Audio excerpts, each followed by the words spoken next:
Bismillahirrahmanirrahim. Assalamualaikum warahmatullahi wabarakatuh. Alhamdulillah wassalatu wassalamu ala rasulillah alladzi la nabiyya wa la rasula ba'dah. Berjumpa lagi bersama saya pada pembahasan ilmu mawaris, ilmu tentang pembagian harta warisan ya.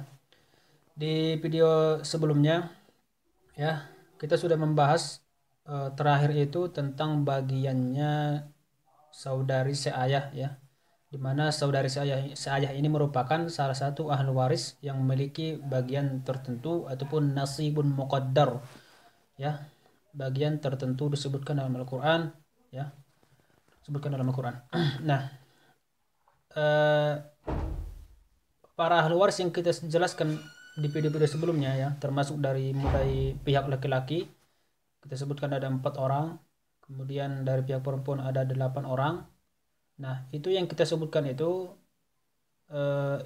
merupakan ashabul furud atau orang-orang yang memiliki bagian tertentu, bagian pasti disebutkan dalam Al-Qur'an ya. Dan itu dia dinamakan dengan ashabul furud ya, yang punya bagian pasti, bagian tertentu.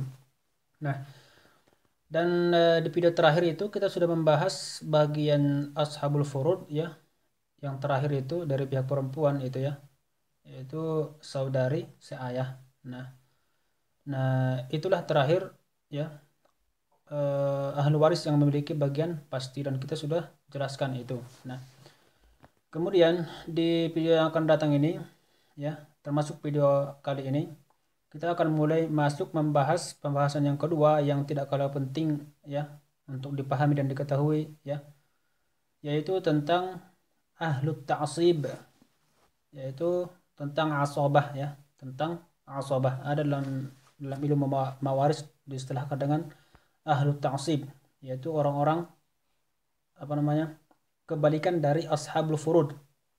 Kalau ashabul furud itu orang yang memiliki bagian pasti ya, sedangkan kalau asabah itu orang yang memiliki bagian tetapi tidak ditentukan berapa bagiannya ya. Bisa diartikan dengan orang yang mendapatkan sisa ya, bisa juga diartikan orang yang akan mendapatkan keseluruhan harta ya. Kapan dia mendapatkan keseluruhan harta itu nanti ada penjelasannya ya. Oke. Pertama, ahlu ta'assub itu apa? Man laisa lahu nasibun muqaddar. Ahlu waris yang tidak memiliki bagian tertentu, bagian pasti ya. Kemudian asabah ini ada secara umumnya ada 2 bagian ya. Ada 2 bagian secara secara umumnya lah. Yaitu yang pertama adalah al-asabah as-sababiyah ya. Kemudian yang kedua al-asabah an-nasabiyah. Oke. Kalau yang pertama al-asabah sababiyah ini eh, tentang masalah mu'tiq ya, tentang masalah orang yang punya budak lalu dimerdekakan ataupun mendapatkan bagian dikarenakan memerdekakan ya, al-asabah sababiyah gitu. Ya, kalau untuk nomor macam yang pertama ini sebenarnya sudah tidak ada lagi di zaman sekarang gitu, karena permasalahan budak itu sudah dihapuskan ya sejak lama gitu, sudah dahulu. Eh, dan insya Allah kita akan membahas yang dia macam yang kedua saja, yaitu asabah al-asabah an-nasabiyah, asabah dikarenakan satu nasab ya. Oke, kemudian al-asabah an-nasabiyah ini ya, itu ada 3 bagian ya.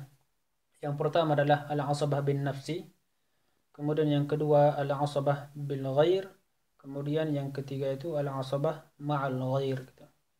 Nah, insya Allah nanti kita akan jelaskan satu persatu ya, mulai dari nanti apa maksud dari al-asabah bin nafsi, kemudian al-asabah bil ghair, dan yang terakhir al-asabah ma'al ghair.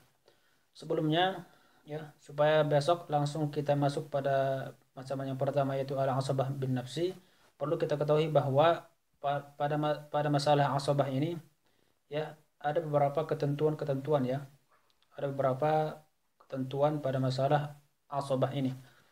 Yang pertama bahwa ahli waris yang asabah ya, yang mengambil bagian tetapi tidak tertentu itu ya, dia tidak mengambil bagian kecuali ashabul furud, ahli waris yang memiliki bagian pasti sudah mengambil bagiannya ya. ketika ashabul furud atau ahli waris pemilik bagian pasti mengambil bagiannya dan ada sisanya, maka sisa itu diberikan kepada ahlu ta'asib ataupun si asib, orang yang mengambil bagian tadi, yaitu ahlu asobah tadi, asobah orang ahlu ta'asib tadi.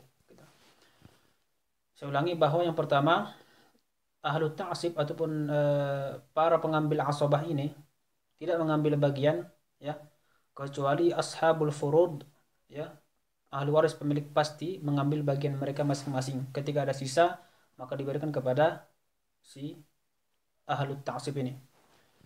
Kemudian untuk yang kedua, bahwa kalau sekiranya tidak ada ashabul furud dalam sebuah kasus, ya, ahli waris yang ditinggalkan tidak ada ashabul furud, tidak ada ahli waris pemilik bagian pasti, yang ada hanya ahlu ta'asib, ya, para asobah, para pemilik asobah gitu. Maka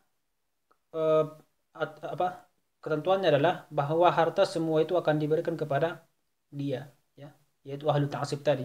Saya ulangi, kalau tidak ada ashabul furud dalam sebuah kasus, artinya seseorang meninggal dan meninggalkan ahli waris, tetapi tidak ada di sana ahli waris yang memiliki bagian pasti yang ditinggalkan. Yang ada hanya ahlu ta'asib, orang-orang yang tidak memiliki bagian pasti gitu. Maka semua harta yang ditinggalkan oleh si mayit akan diberikan ataupun akan diambil oleh si ahlu ta'asib tadi. Oke. Kemudian sekiranya kalau untuk yang kalau sekiranya ahli waris yang ditinggalkan ada ashabul furud, ya, oke, dan semua ashabul furud mengambil bagiannya dan tidak ada sisa, maka itu sudah menjadi konsekuensi bagi ahlu ta'asib. Artinya apa? Kalau tidak ada sisa berarti mereka nggak mendapatkan apa-apa gitu. Ya, saya ulangi, kalau ashabul furud sudah mengambil bagian mereka masing-masing dan tidak ada sisa lagi, ya, maka berarti si ahlu ta'asib itu nggak mendapatkan apa-apa. Itu sudah menjadi konsekuensi gitu. Oke. Kemudian juga yang keempat, ya, bahwa yang ahlu ta'asib ini juga nanti ada beberapa golongan ataupun bagian, ya. Ada yang paling dekat kepada si mayit, ada yang lebih jauh, ya. Nah, maka yang dekat itu, yang keempat ini, aturan yang keempat, yang dekat itu mendinding menghalangi yang jauh. Nah, jadi dalam ahlu ta'asib itu ada 4 jihad, ada 4 arah, ya. Yang pertama dari arah anak, kemudian yang kedua arah ayah, kemudian yang ketiga dari arah saudara, kemudian yang keempat arah paman, ya, al-umumah. Dalam bahasa Arabnya yang pertama itu al-bunuwah, yang kedua al-ubuwah, yang ketiga al-ukhuwah, yang keempat al-umumah. Nah, yang dekat kepada si mayit itu yang pertama adalah al-bunuwah, kemudian yang kedua al-ubuwah, kemudian yang ketiga al-ukhuwah, dan yang terakhir al-umumah, paman gitu.